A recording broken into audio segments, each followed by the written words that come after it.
O cal frumos, o cal frumos, cu blana ta tot verde. Tu ești calul cel credincios pe care nimeni nu îl vede, dar îl visează. Crăciun cu flete de-albe a sosit de plină mes și aduce daruri multe la fetițe și băieți.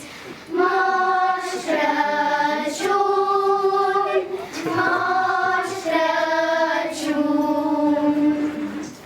Bravo!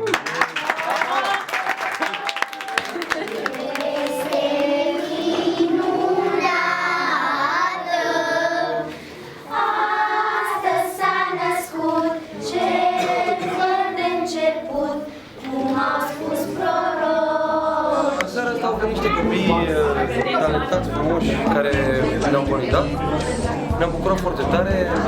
Să facem să spui un vers de anul ăsta care o să fie bunal. O, ce veste minunată! O, ce vestă minunată! O, ce veste minunată! Ce veste